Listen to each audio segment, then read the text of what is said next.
too. Episode 8 ended, and I genuinely could not breathe. Just when William and Jamie finally found each other again, just when it felt like things were slowly coming together for this broken family, the show pulled the rug right from under our feet. Lord John Grey is gone. Taken. And the people who love him the most don't even know it yet. Episode 9 is called Pharos, and if you know what that word means, you already know this episode is going to hurt. A Pharos is a lighthouse. Something that guides lost souls through the dark. And right now, every single character in this story is lost in their own kind of darkness. Someone is going to have to be the light. The question is, who? And at what cost?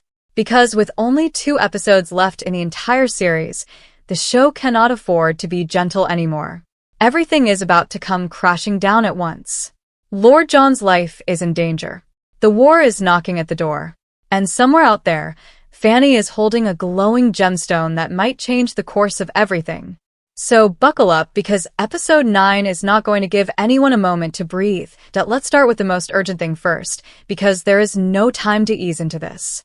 Lord John Grey is in the hands of Captain Richardson, and that is one of the most terrifying places any character on this show could possibly be. Think about how this happened. Percy Beauchamp, the man who has danced between loyalty and self-preservation for years, lured Lord John right into Richardson's trap. It wasn't a random attack. It wasn't a mistake. It was a carefully planned betrayal. Percy distracted Lord John, kept him talking, kept him occupied, and while all of that was happening, Richardson came from behind and knocked him out cold. One brutal move. No warning. And just like that, Lord John was gone. Now here is what makes this even more chilling. Richardson didn't do this without a reason. Men like Richardson never act without a plan. He is a political operator, someone who works in the shadows and moves people like pieces on a chessboard. Lord John is not just a random target to him. Lord John is a well-connected man with ties to Jamie Fraser, to the British military, and to some of the most sensitive political situations in the colonies right now. Richardson took him for a reason. He wants something. Maybe information. Maybe leverage. Maybe he plans to use Lord John as a weapon against Jamie. Whatever it is not good. And that bruising we saw around Lord John's eye in the episode 9 trailer? That is just the beginning. I am genuinely worried that what we are going to see in this episode goes well beyond a single punch. And here is the part that truly breaks my heart. Lord John is lying somewhere in the dark right now, hurt and alone, while the 2 people who care about him the most, Jamie and William, are still at the ridge completely unaware. They just had their emotional reunion in episode 8. For the first time in years, they were in a good place. Father and son actually talking, actually healing. And now, the man who has been at the center of both their lives, the man who raised William and who stood by Jamie through everything, is in the hands of a dangerous enemy.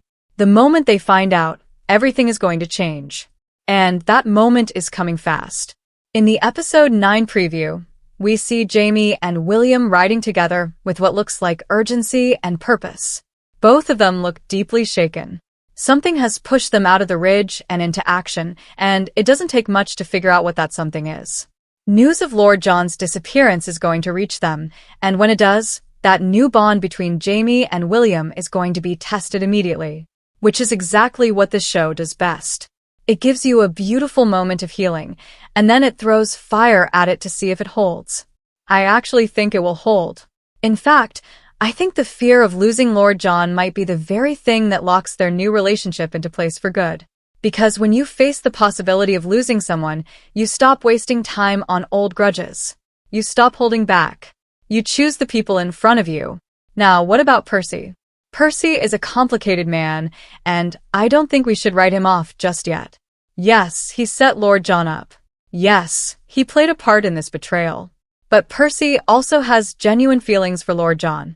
That is not something you can just switch off. And I have a feeling that guilt is already eating him alive. He might have made a deal with Richardson to protect himself, but watching Lord John actually get hurt, actually disappear, that is a different thing entirely. There is a real chance that Percy breaks. That he turns around and becomes the one who leads Jamie and William straight to Lord John.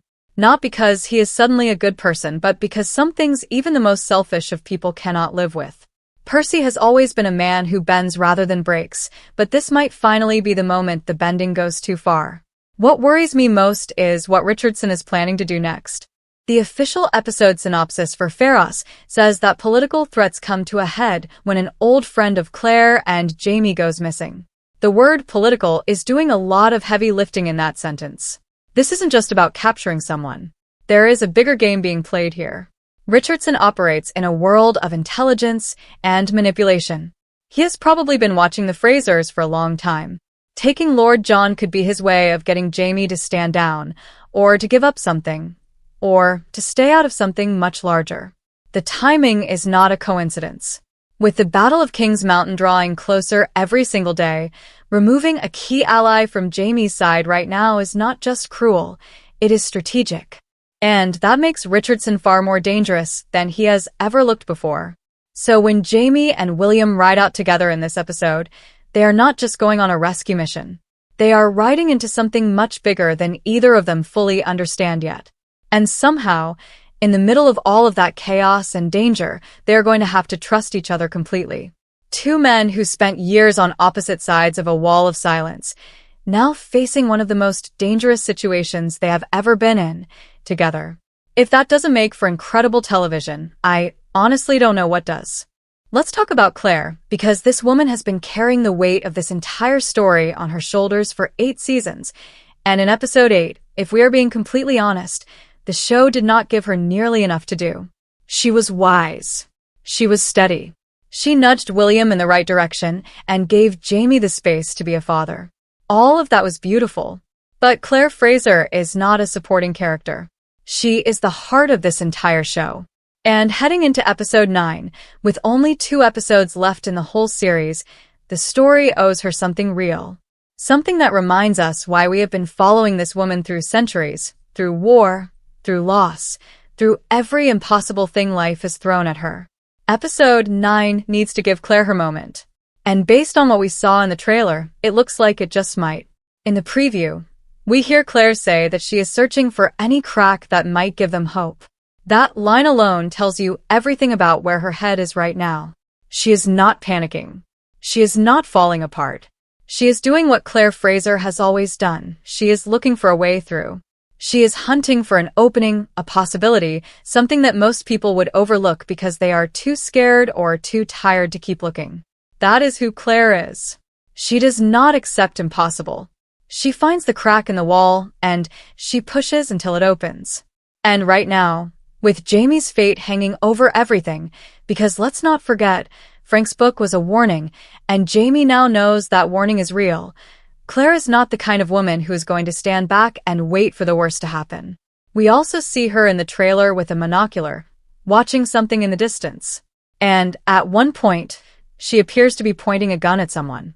Now that is interesting, because Claire with a weapon pointed at someone is not a defensive move. That is a woman who has made a decision. She is either confronting someone, protecting someone, or inserting herself into a situation that most people would run from. Knowing Claire, it is probably all 3 at once. I am not sure exactly what she is walking into, but I have a strong feeling it connects to Lord John's disappearance. Claire has always had a deep bond with Lord John. He is not just Jamie's friend. He is her friend too. He stood by her when no one else would. He married her to protect her. He is one of the most loyal people in their lives. When she finds out what Richardson has done, Claire is not going to sit quietly at the ridge and wait for the men to handle it. And here is where things get really interesting. Because Claire is not going to be dealing with only one crisis in this episode. There is another story building quietly in the background, and it has been building since the moment Fanny picked up that gemstone. If you thought that scene was just a small detail, you are wrong. Nothing in Outlander is ever just a small detail. Fanny found a gemstone, and when she dropped it, she heard a buzzing sound. Not a random noise. A specific, deliberate sound, the kind that we have heard before in this universe. The kind that comes from stones that are connected to time. And if you remember, it was revealed in episode 8 that Fanny is a time traveler. That is not a theory anymore. That is a fact the show has now confirmed. Which means that buzzing she heard was not her imagination. Something was calling out to her. Something old and powerful and tied to a world she does not fully understand yet. Now the question is, what is near that gemstone? Is there a portal close by? Think about it. Brianna discovered a portal in the tunnels not too long ago. The Ridge has always been a place where the walls between time feel thinner than anywhere else. It would not be surprising at all if there is another passage nearby, one that has been sitting there quietly, waiting for someone with the ability to feel it. And Fanny clearly feels it. She heard the call. She felt the pull. What does she do with that? Does she go looking for the portal on her own? Does she keep it secret? Or does she go to Claire? And here's the theory that I keep coming back to, the one that makes me genuinely emotional when I think about it. What if Fanny goes to Claire first and tells her everything? What if she sits down with Claire and lays it all out? The gemstone, the buzzing, the pull she felt, the fact that she already knows about time travel. Claire would not panic. Claire would listen. And then Claire, who has carried the knowledge of time travel as a burden and a gift for her entire life, would have to decide what to do with this information. Because if there is a portal nearby and Fanny can feel it, that changes everything. Not just for Fanny. For Claire too. Because here is what we have to remember. Claire has people on the other side of time that she loves deeply. Brianna's children are there. Roger is there. And somewhere in a future that feels both impossibly far and heartbreakingly close, there is the life she built before all of this. She has never fully stopped carrying that.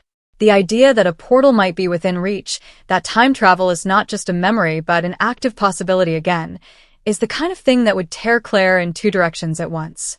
On one side, there is Jamie, her great love, the man she chose over and over again across centuries.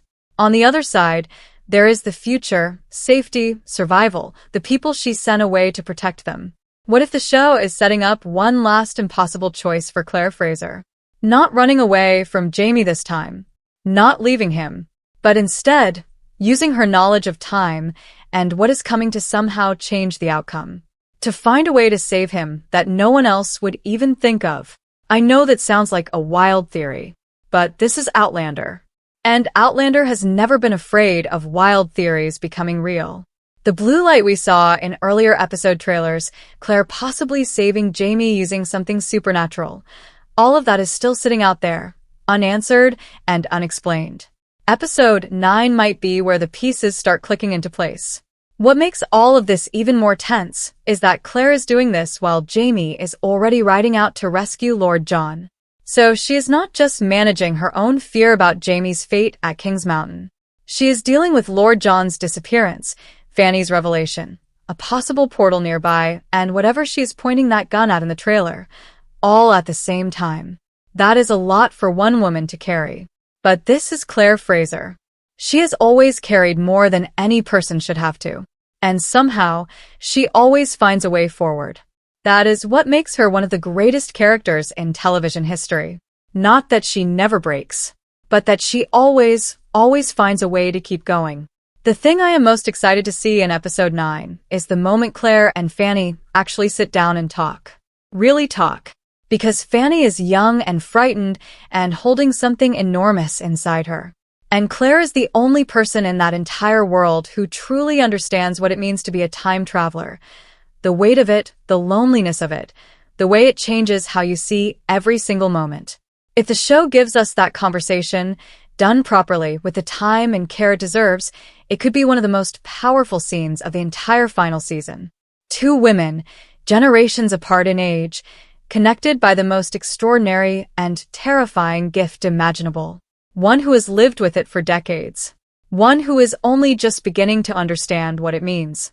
And somewhere in the middle of all of that, the war is still coming. The drums are getting louder. And no one on Fraser's Ridge has the luxury of standing still.